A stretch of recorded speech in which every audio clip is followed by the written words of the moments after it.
Good morning and welcome to our International Thyroid Tumor Board, which is a new thing that we're trying here as part of THINK. I'm very pleased to have several members that you can see here on the video screen with us.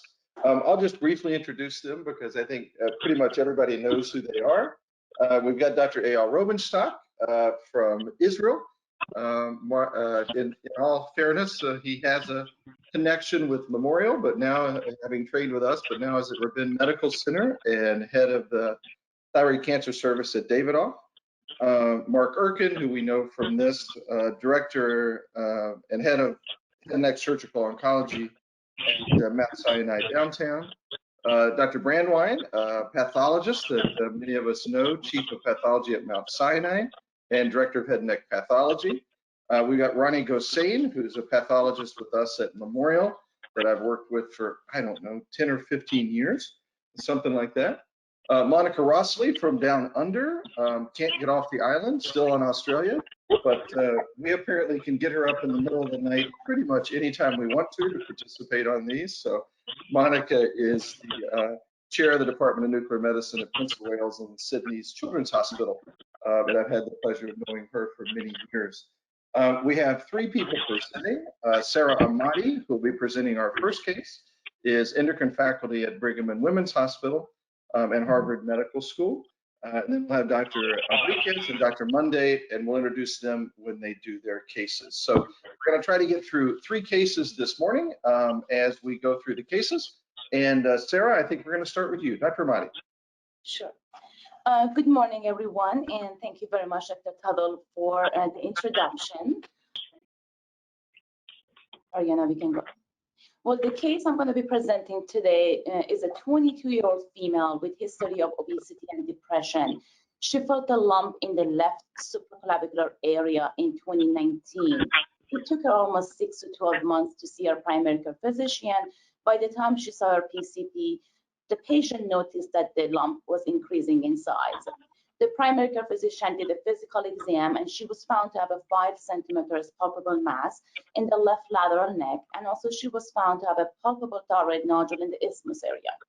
She does not have any family history of thyroid cancer, and there is no personal history of radiation exposure to head and neck. Next. Her primary care physician sent her to have a CT chest. She was found to have multiple thyroid nodules, and the radiologist reported the largest nodule was around 3 centimeters in the isthmus area. However, she was also found to have an enlarged left thyroid lobe, which was extending to the subacromial extension. And also she was found to have tracheal deviation, and she was found to have extensive cervical lymphadenopathy in the left lateral neck. Next. And at that time, she was sent to endocrine clinic. And of course, we are endocrinologists, we do ultrasound. She had a thyroid ultrasound, and she was found to have multiple thyroid nodules. And the isthmus thyroid nodule was found to be around 1.7 centimeters in the transverse view in the ultrasound. But she was also found to have almost a 6 centimeters nodule, which was cystic solid. It has also cystic component in the left side. It was difficult to get very accurate imaging with the ultrasound because of the subacromial extension. Next.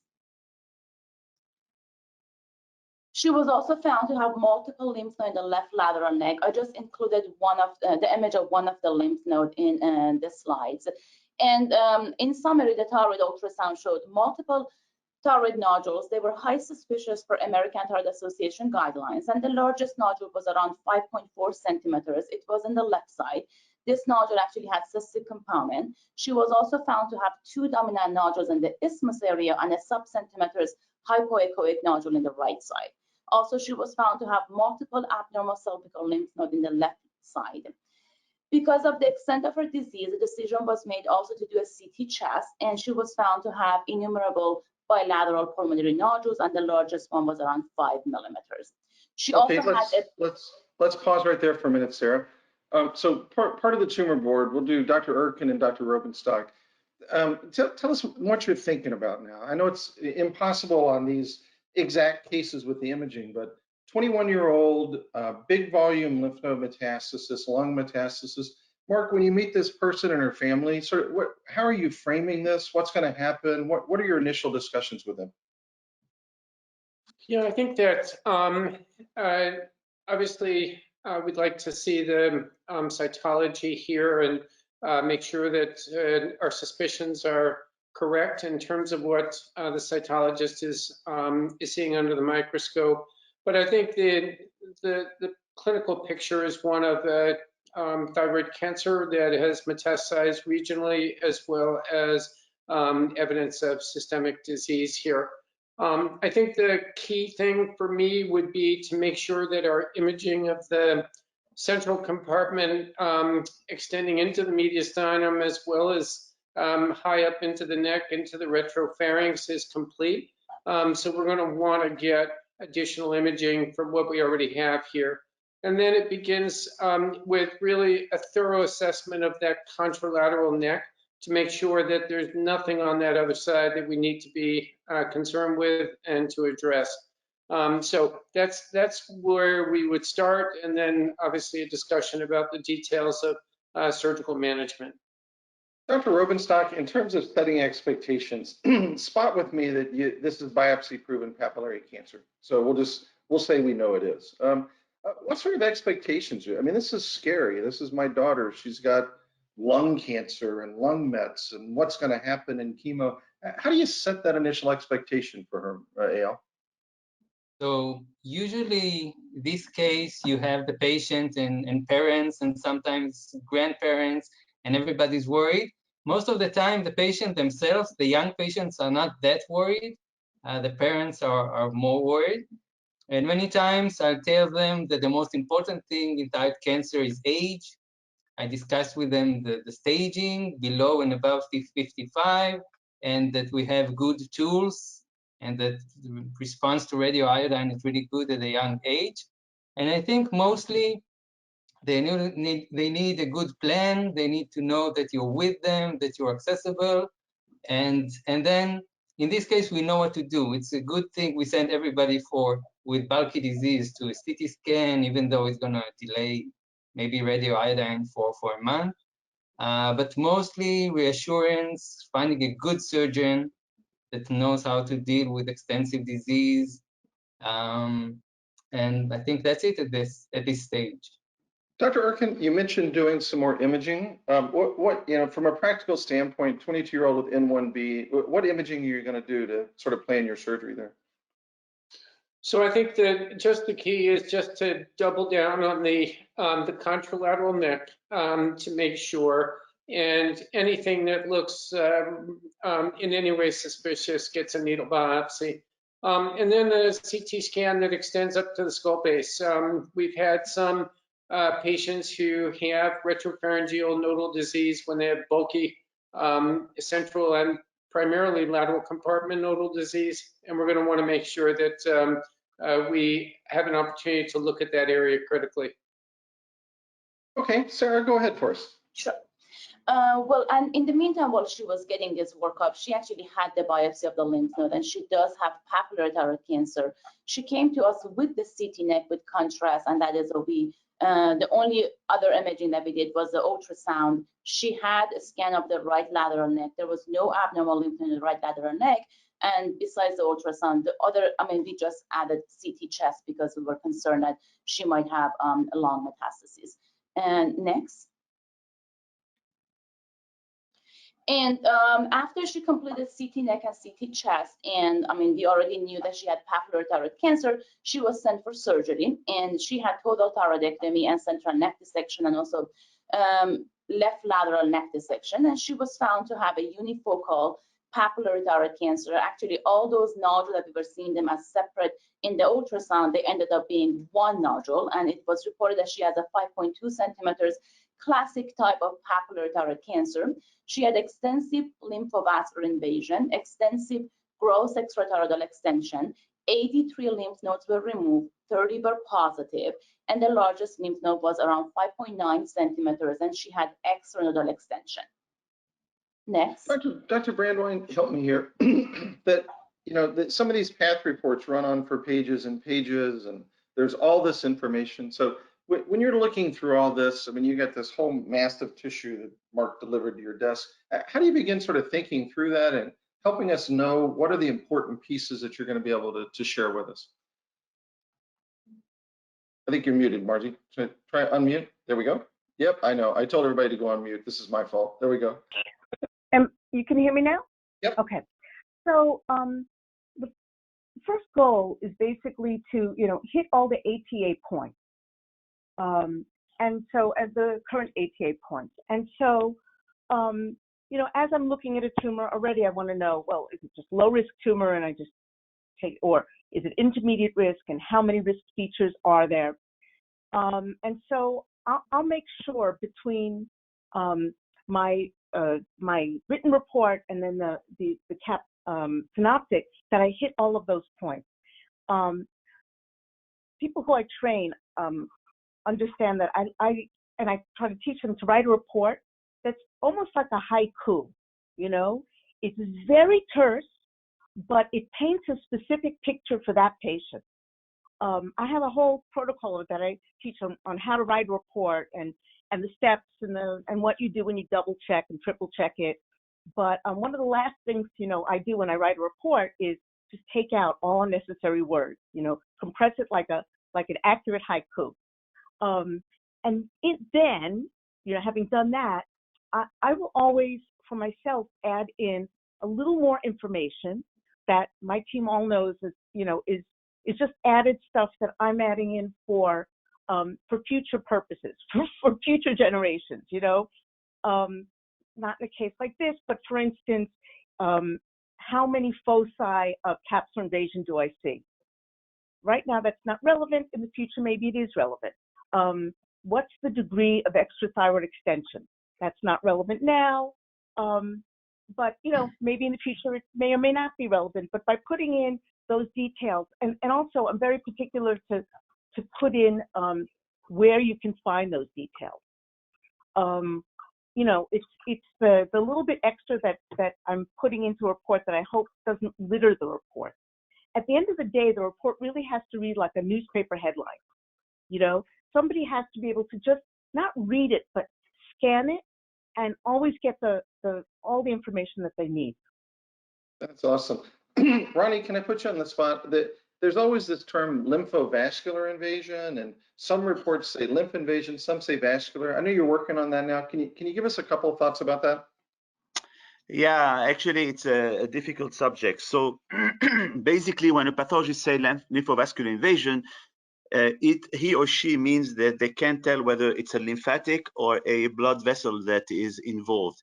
And actually, almost all the time, when it comes to small vessels, capillary size, it's very, very difficult to tell. But the way now the pathology community agreed to approach the issue, which is not ideal, but is to assume that in HER2 cell and follicular carcinoma, an encapsulated follicular vent of papillary thyroid carcinoma, which is basically a RAS mutated tumor that behave like follicular carcinoma, any vessel you see are blood vessel invasion.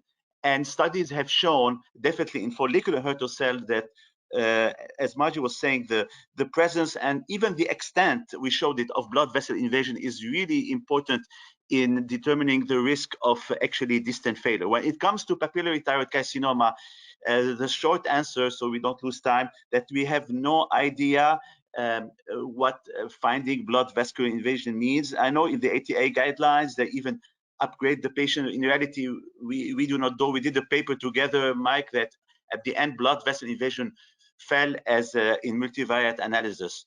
So yeah, so to make a long story short, for the clinician, you will see a report where it says lymphatic and lymphovascular invasion like this one, or report where it says lymphatic on one side and blood vessel on one side.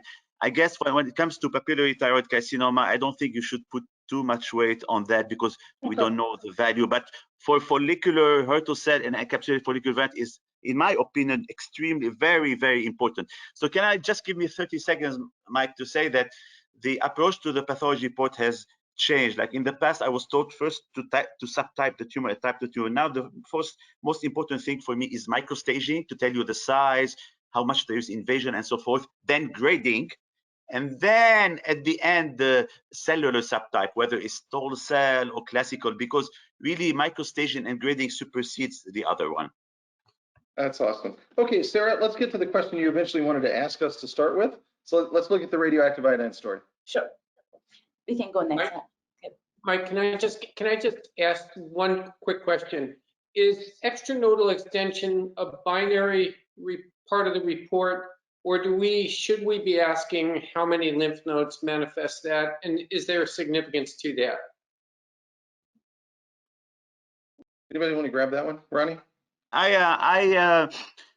To be honest with you, we did these studies at Memorial actually with Mike, and no, a lot of endocrinologists put a lot of weight on extranodal extension. The quick answer is, at the present time, I do not know the value of having several lymph nodes. It's not like squamous cell carcinoma of the head and neck, Mark.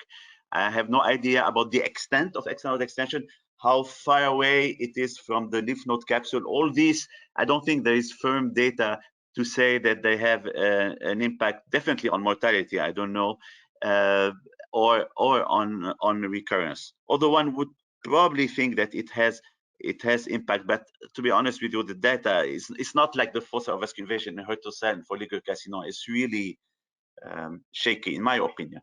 Okay, I'm going to move us on because I get dinner plans tonight. Sarah, tell me about the radio. If this is not a VQ scan, this is a problem. What are we looking at here? This is a post-treatment whole body scan. And this patient actually had elevated post-op thyroglobulin, and we had a high clinical suspicious for lung metastasis based on her pre-op imaging, and elevated post-op thyroglobulin confirmed that, and we decided to do. She had a diagnostic scan, which also confirmed prior to radioactive iodine treatment, which confirmed that she has lung metastasis, and she was treated with 150 millicurie radioactive iodine. And the post-treatment scan showed diffuse uptake in bilateral lungs. And there was a radioiodine, also there was uptake in the right lateral neck, which was concerning for possible, lymph node in the right lateral neck. Now we can go next slide. And I just wanted to show you what happened to our thyroglobulin. The thyroglobulin of 43, which is from February 2020. This is a post-op thyroglobulin, which was checked 4 to 6 weeks after her surgery with a TSH of 0.07. The thyroglobulin of 272 with a TSH of 41 was at the time of the radioactive iodine treatment. And after the radioactive iodine, her thyroglobulin started to come down without any additional treatment. 6 months after, the TG was 12 with a TSH of 1.6. Levothyroxine was adjusted at that time, and her recent thyroglobulin was 7.1 with a TSH of 0.04.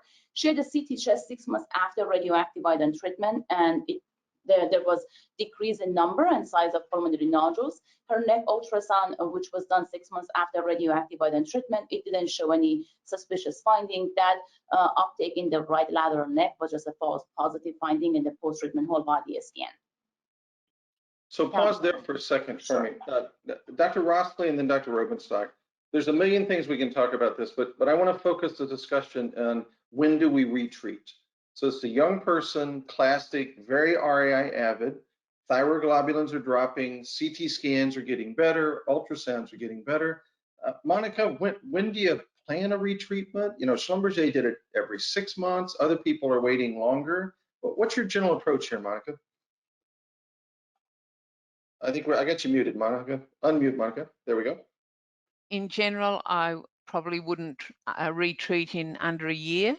But Mike, I'd just be interested to know, there was suspicion of lung involvement before the treatment, whether any pulmonary function tests were done, because this avidity of uptake, she's at risk of radiation pneumonitis. Having said that, she's got a curable condition. This is almost like a pediatric case in a young adult, because a lot of lymph nodes and a lot of lung up, and she's curable, so you want to cure her. But on the other hand, you don't want to make her a respiratory cripple. So it's a bit of a balance there. Good. So paying attention to that diffuse uptake that we're damaging the lungs. Eyal, I agree. We often call this teenage thyroid cancer, even though she's 20. What are you doing now in terms of retreatment? So I think, again, like in many fields, the pendulum is swinging, and we used to give treatment until we had a negative post-therapy scan. So one treatment too much. But now we know about the long-term complications of radioiodine more than we did before. The effect of fertility, secondary cancers, although they're rare, lung fibrosis that we discussed. So if we see an excellent response, not to therapy per se, but we see improvement in the lungs and thyroglobulin is nicely going down, then we can wait. But again, because it's a curable disease and this is a young patient, if we see it plateauing, if we see some trend of going up, then we retreat, and it's a difficult decision. So we always have multidisciplinary teams, and it's not an easy call when to treat again. Yeah, I don't think we do this the same way twice. Anecdotally, I think we see a nadir about 18 months after radioactive iodine in cases like this, and they'll flatten out. Sara, I'm now going to put you on the panel instead of a presenter. How are you kind of doing this now, Sara? You've been doing thyroid cancer for a long time. So what's your approach to this patient? Well, I agree with Eyal, especially because she's very, very young, and I always talk to those patients about the benefit and also side effect of the radioactive iodine treatment. I mean, this is a patient who responded really well with the first dose of radioactive iodine. And also, before I forget, we did a pulmonary function test, and it was normal in her case. And we actually decided to do a diagnostic scan on her before we make a decision. And she had a diagnostic scan in 1 year after her initial treatment. I know that when the nodules are very small, sometimes the diagnostic scan could be negative. And we had that discussion with the patient, but her diagnostic scan 12 months after radioactive iodine treatment was completely negative. And I had a discussion with the patient since her TG was going down without any additional treatment, since the CT chest was showing decrease in number and size of pulmonary nodule and diagnostic scan was negative. We felt the risk of radioactive iodine would be more of benefit in her case at this time. And we decided just to continue to observe. She understands that she may need a second dose of radioactive iodine in the future, but we didn't feel that she needs it at this time. Dr. Rossleigh, yeah, go ahead, Monica. I was just going to ask, at the time of the follow-up iodine scan, did you withdraw her TSH, thyrogen, and what was her stimulated thyroglobulin at the time of the scan? The first time she was treated with the withdrawal. At the time of the diagnostic scan, also we did the withdrawal, and that was a discussion we had with the patient. We gave her both options of the withdrawal and thyrogen. She chose the withdrawal. Both of them was with the withdrawal. I don't remember the exact number of the stimulated TG, but I can tell you it was not much higher than 7 point. I mean, it was higher than, it was not 270 like the first time. It was much lower than that. I believe it was maybe 15 or 20, but unfortunately, I don't remember the exact number, but we checked it at that time. All right, final comments, Monica, and I'm moving ahead. Last thoughts on this one, Monica? Well, all I'm saying is a diagnostic scan may be negative and a post-treatment scan would be positive, and Yes. she still has a detectable thyroglobulin. So, and she's got a potentially curable disease. So an argument could be made for retreating her. As to when to retreat, it's up, it's up for debate. All of us would expect if we gave her another dose, despite the negative diagnostic scan, the post-therapy is going to be positive again, right? Yes. So that's would be consistent with the thyroid globulin. Good. Yeah. Okay. Ariana, let's go to slide number 13 for me. And we'll welcome Dr. Henriquez, who's a second-year endocrine fellow from the Mayo Clinic in Rochester, Minnesota, with another challenging case that there's no answer to. That'll be the theme of our morning. Good morning. Hello, everybody. Good morning. Can you see and hear me? Yep, we got you. Go ahead. All right, thank you for having me this morning. So I'm going to talk about a 63-year-old lady who we saw in the clinic more or less recently.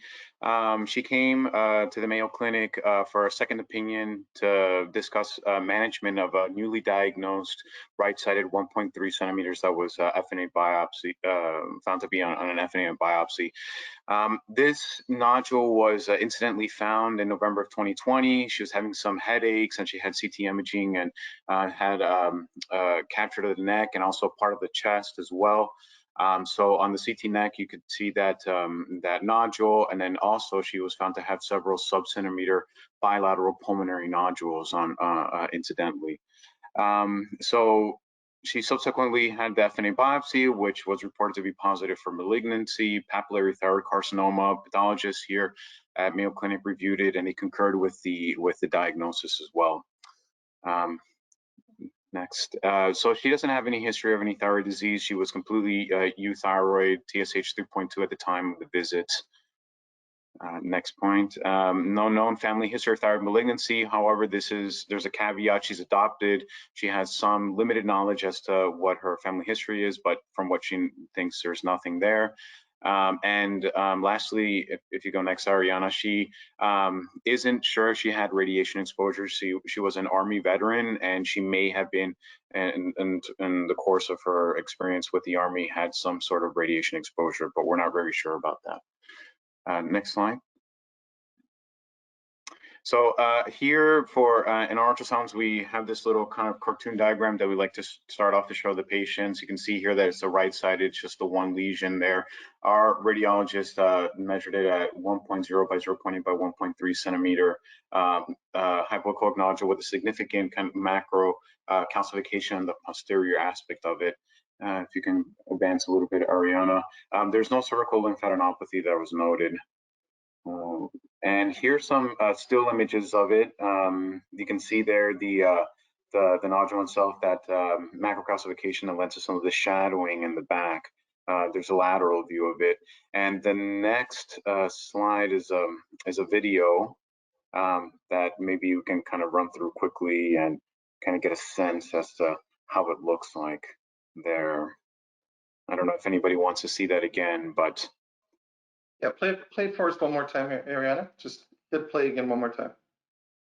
I can maybe stop it there. Oh, we passed it. There we go. Yeah. So you get kind of sense of that there. You can want to advance to the next slide, Ariana, please.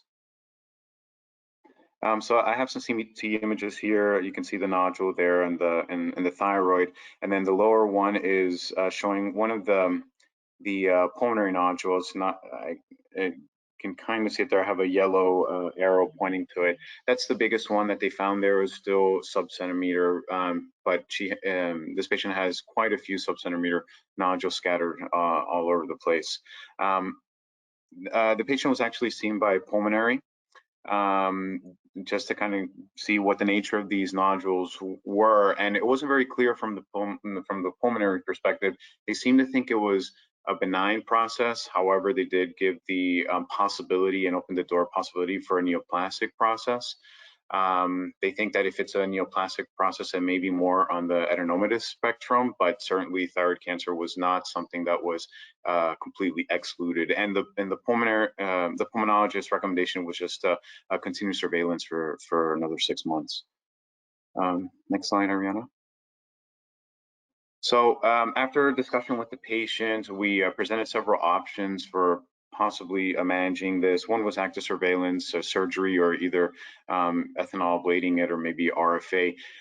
She's quite concerned about going to surgery. Apparently she's a marathon runner, her and her spouse are, and she doesn't want to sacrifice any of her abilities to be able to participate in marathons, which she thinks that going on replacement with levothyroxine may impact her. So she is not completely sure what to do, but after the end of the discussion, we wanted to continue active surveillance, but we're still exploring other possibilities, either with ethanol or RFA.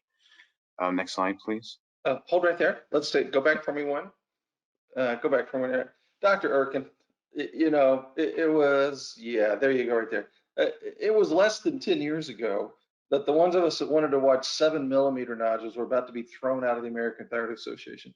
And now with a straight face, we're actually discussing 1 centimeter, 1.3 centimeter nodules. What, really? You're not going to operate on this? Help me here.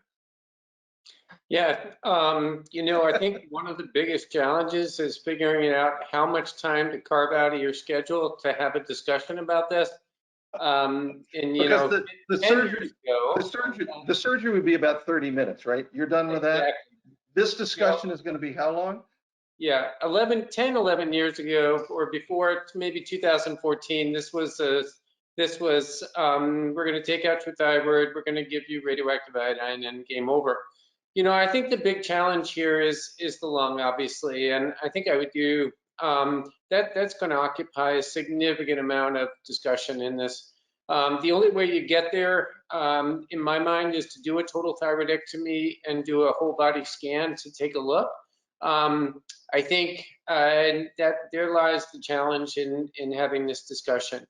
I don't think that you would lose significantly by doing a follow-up scan of the chest and seeing what happens to this, but usually somewhere early on in the discussion with the patient, their facial expressions are going to give you a pretty good idea of what their level of tolerance and what their risk tolerance is going to be. So that's where I would go with this discussion.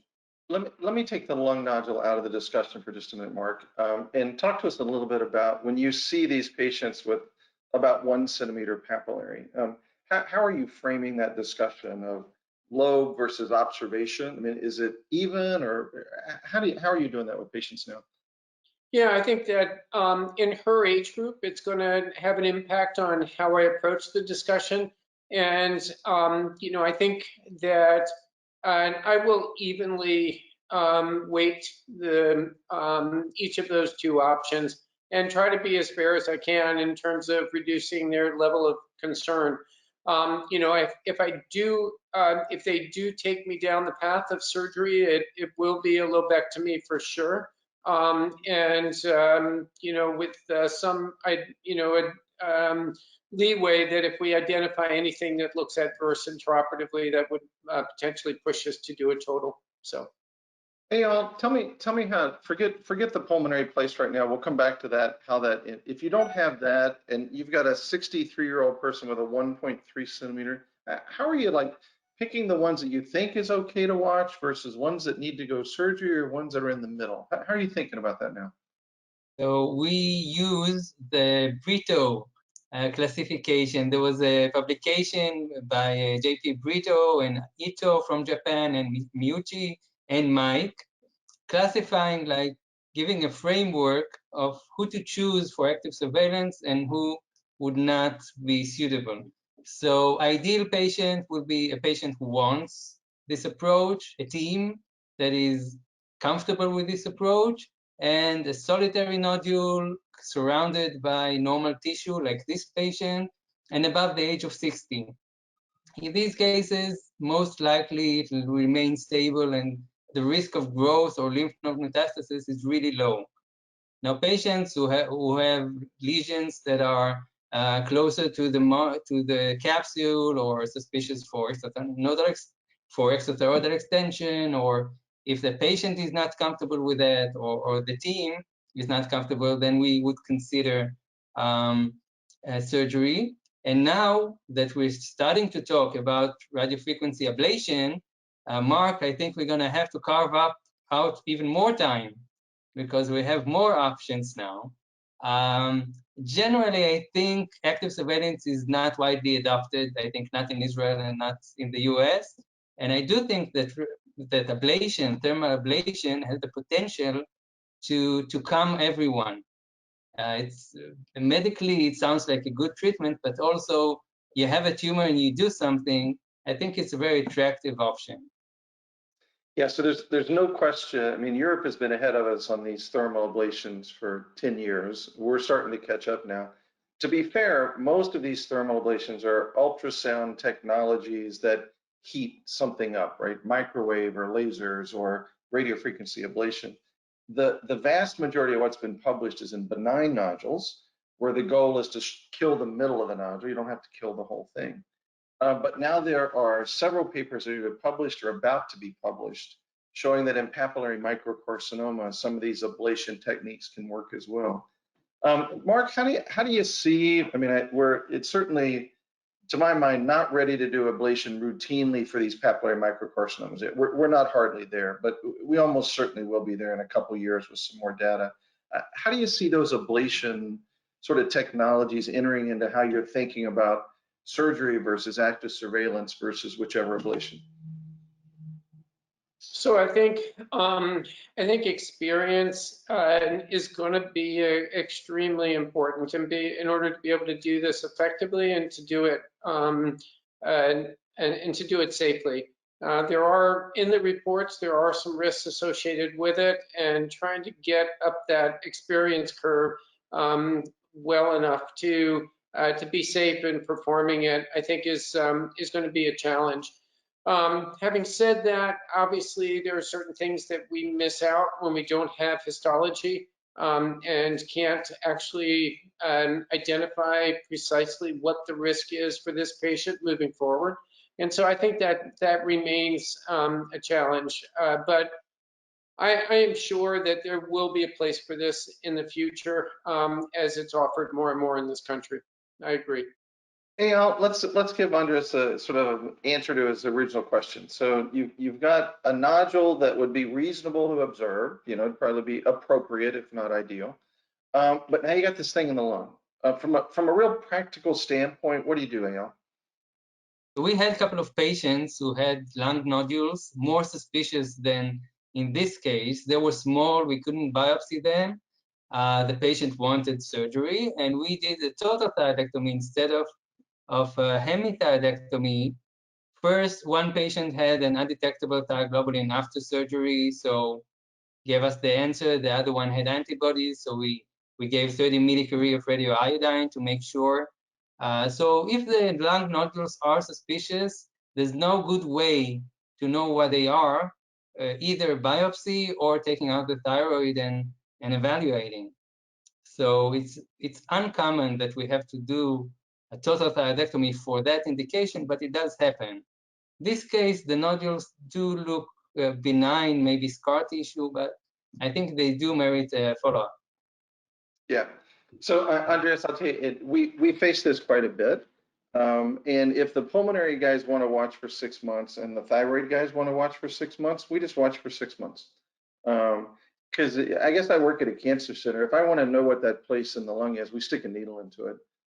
That's a little easier than total thyroidectomy radioactive iodine. So if I want to know what that nodule is, we'd go for it. But on ones like this where the pulmonary guys are thinking it's probably-ish, benign-ish, and they're going to watch that, oftentimes we'll start with a watching pattern because then one or the other changes, the lung becomes more clear.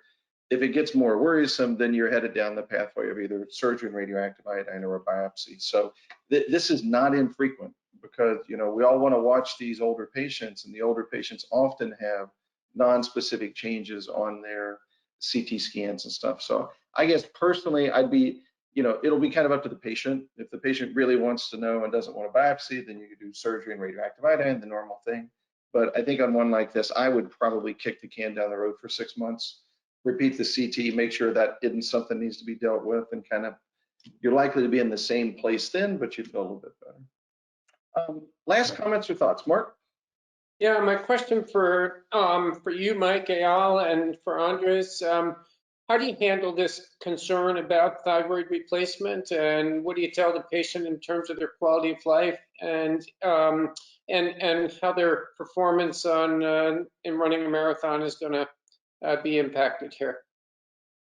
So I've got the good fortune that I've had to have patients, well, it's a terrible thing to say, total thyroidectomy radioactive iodine for Olympic athletes and professional athletes, and they're able to do their job.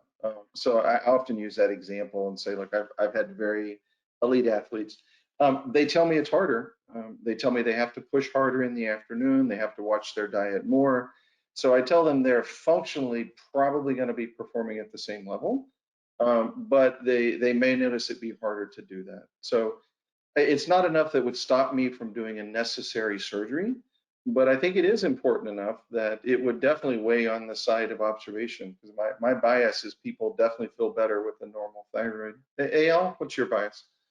I completely agree. The normal TSH with a normal thyroid, people feel better than with the same TSH on thyroid hormone replacement.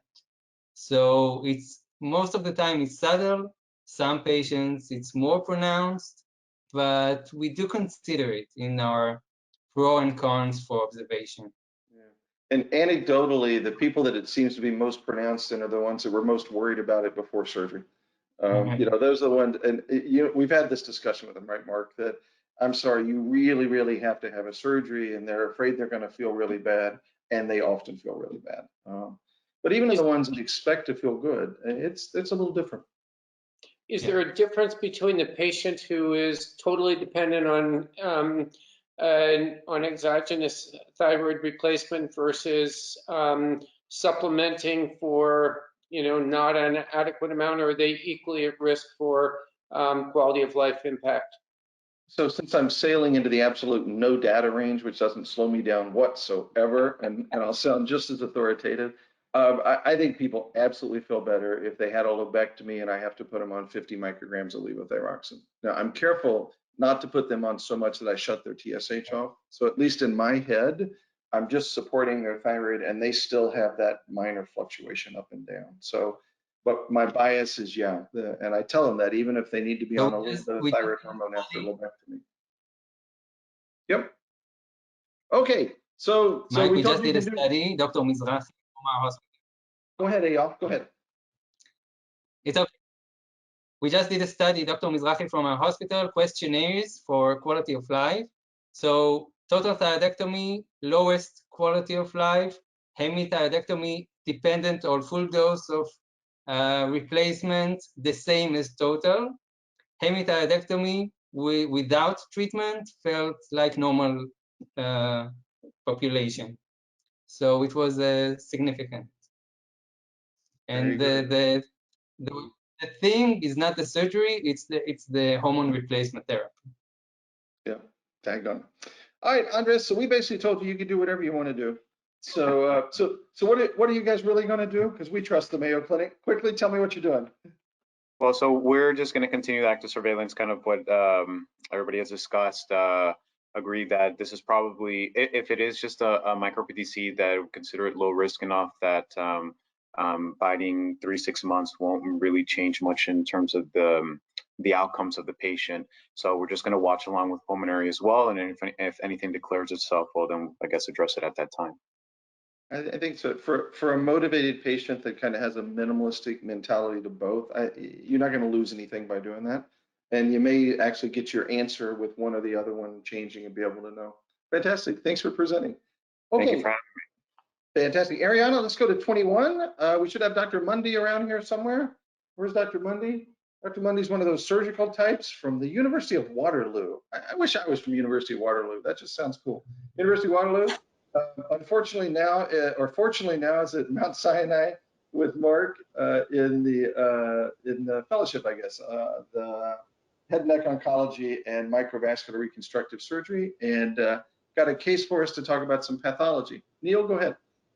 Yes, thank you very much, Dr. Tuttle. Thank you for having me present this morning. So briefly, the case history for this patient: she is a 79-year-old female, and she actually experienced some neck swelling after receiving the COVID vaccine, which prompted a visit to her primary care physician.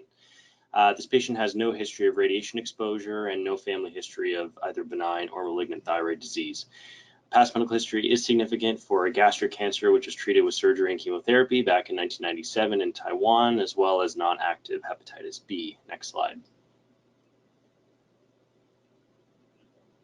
So this is a video of her CT scan of the neck, and so we can just play through it once.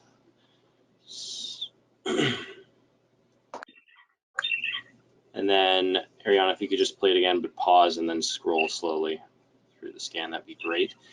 So while we're getting that set up, so this individual had a heterogeneous nodule, which involved the mid and upper pole of the right lobe of the thyroid gland. And there were suspicious features for extrathyroidal extension. The nodule itself measured 2.5 by 2.7 by 3.2 centimeters. And there was no obvious lymphadenopathy within the neck that was identified, either in the central compartment or the lateral compartment. CT scan of the chest demonstrated a solitary ipsilateral 7mm upper lung nodule. And so if you could just scroll down a little bit, Ariana, just to give a little bit more of a view of the thyroid nodule. Or not, that's fine. We can move on to ultrasound. All right, so corresponding ultrasound, this was done at the time of the finding the aspiration biopsy that she had at the clinic. So once again, identified a heterogeneous appearing 3.12 centimeter right thyroid nodule, as well as a 0.66 centimeter right level 4 lymph node. Next slide.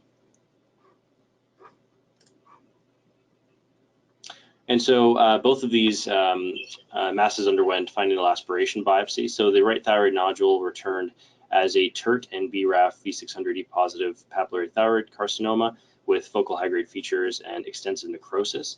And FNA of the right level 4 lymph node also returned positive for metastatic papillary thyroid carcinoma. Next slide. And so after counseling the patient, she underwent a total thyroidectomy with central compartment neck dissection and a right lateral selective neck dissection from levels 2 to 4. Next slide. And so I have the benefit of having Dr. Brandwein on the call to discuss some of the surgical pathology. Go for it, Margie. All hear me? Oh, yep, got you. You're good. Okay. Okay, so here we see a very low power view of this tumor, and just northeast of the N, you can see some kind of fuzzy reddish area.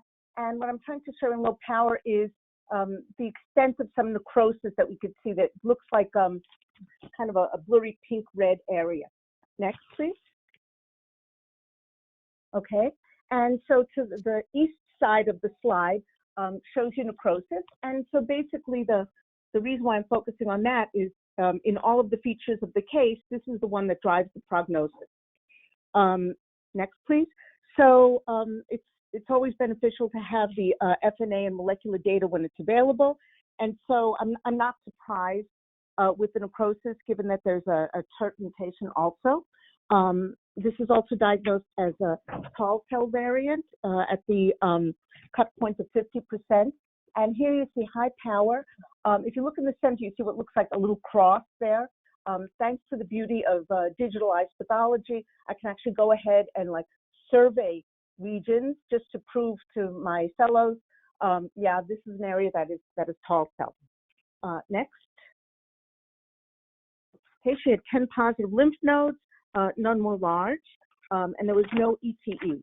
So in summary, I reported this as PTC, tall cell variant with necrosis, and necrosis basically classifies this tumor as poorly differentiated by the memorial criteria, and with aggressive lymph node status based on the number of positive lymph nodes.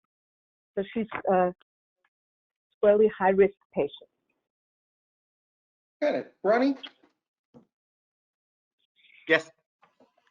So tell me this necrosis thing and mitosis, and Yeah. how are we different than Turin? Can you, from a clinical standpoint, so we know what that is? Yeah. So to explain a little bit, there is a definition for poorly differentiated thyroid carcinoma that are tumor at the histologic and prognostic level in between well-differentiated thyroid carcinoma like papillary and follicular and the catastrophic anaplastic carcinoma. So the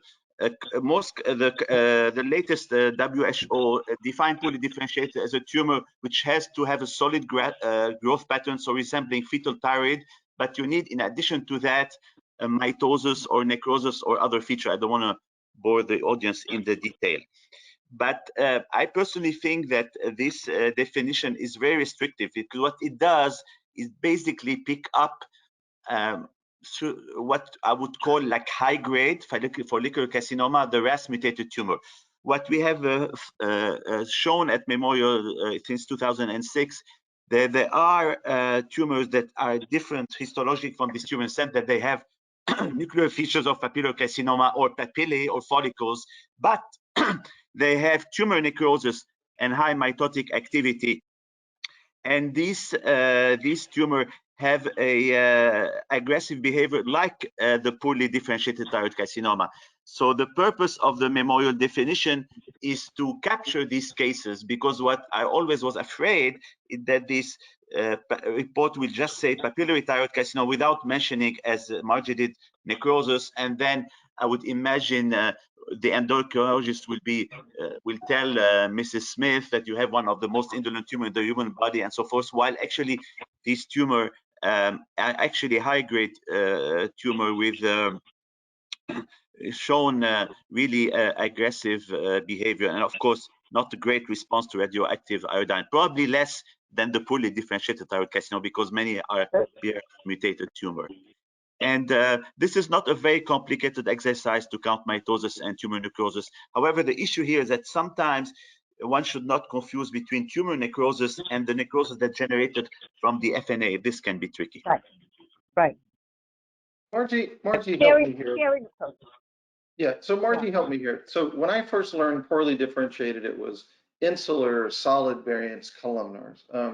And now this is a tall cell variant with necrosis. On that spectrum of normal to anaplastic, is this tall cell with necrosis close to those columnars and insulars? Is it the same outcomes, or any idea sort of where you're feeling? Right, right.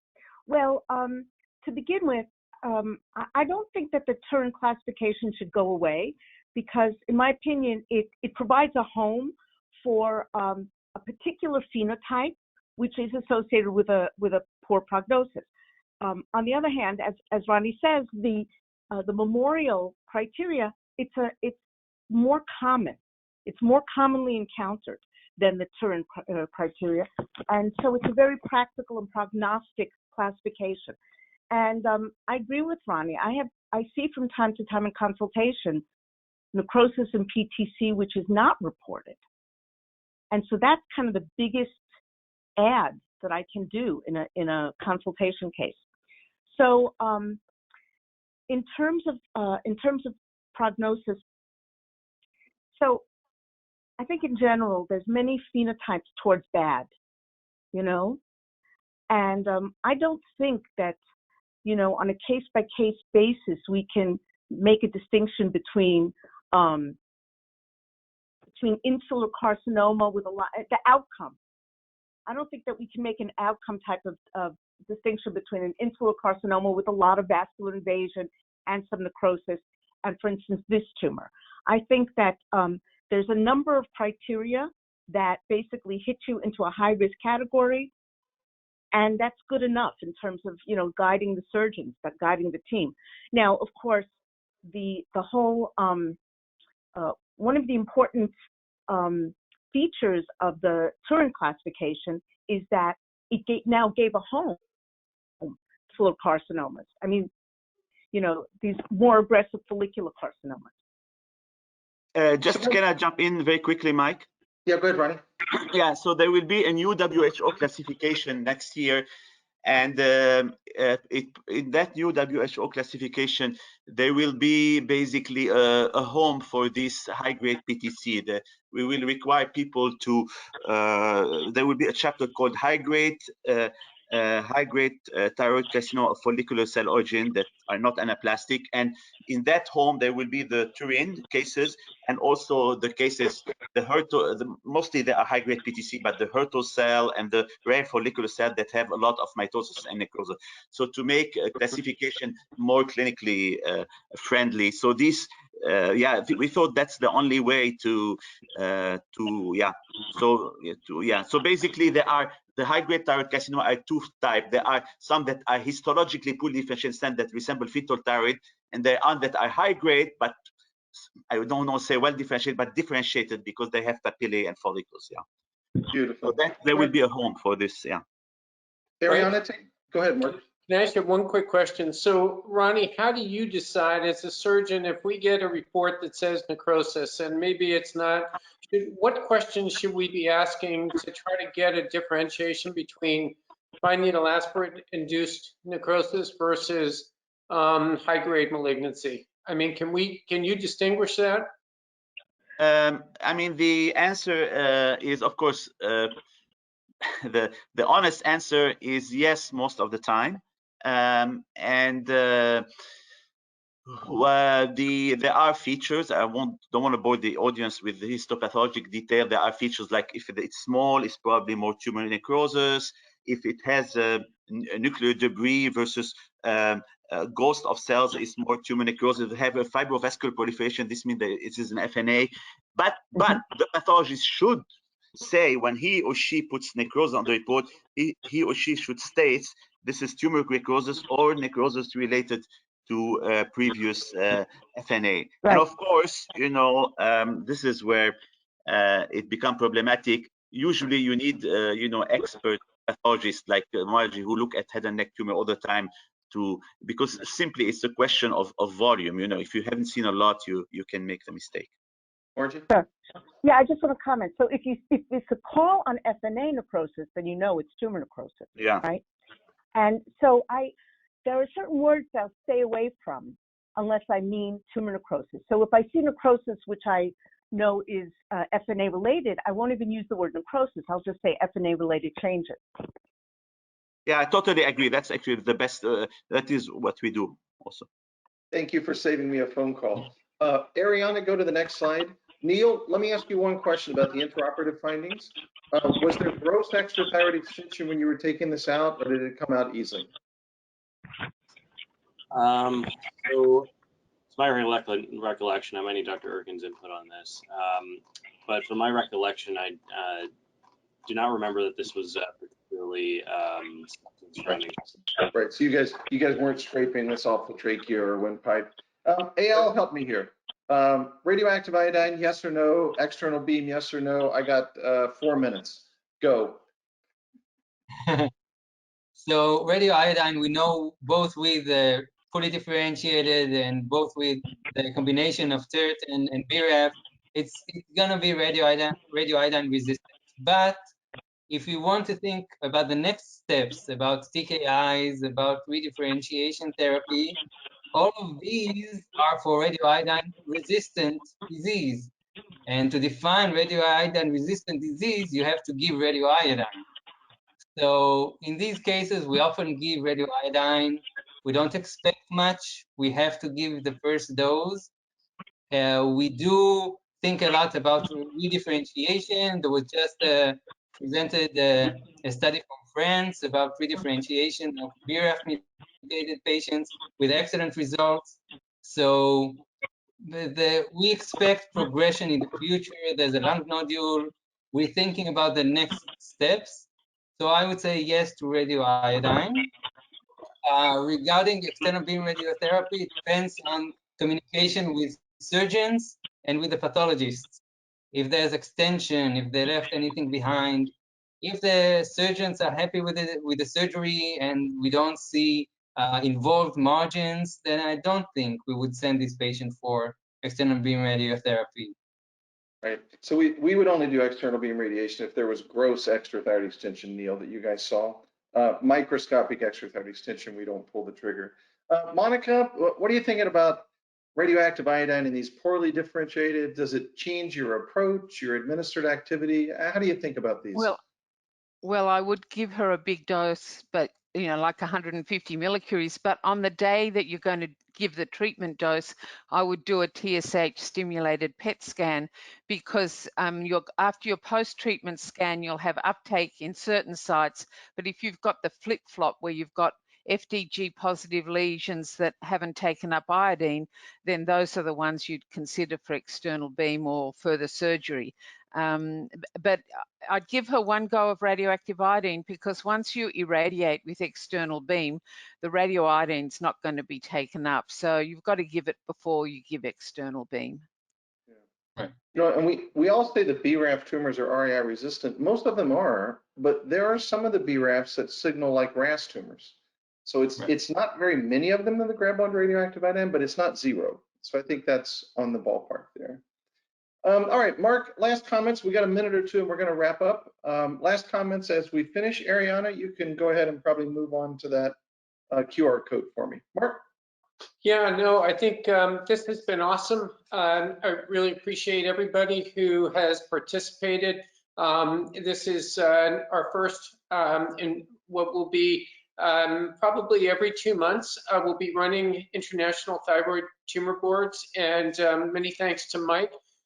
We encourage everybody, all of our listeners, to send us cases that they would like to have presented We welcome any and all, and obviously we will need appropriate information in order to be able to select and also to be able to present. So thank you to all of our attendees. We really appreciate your support and hope that you enjoyed this. And everybody have a wonderful weekend. Monica, thank you for and Eyal for being a part of this in different parts of the world here. Much appreciated. Thank you. Thanks, Bye. guys. Have a great weekend. Bye-bye, Great everybody. job.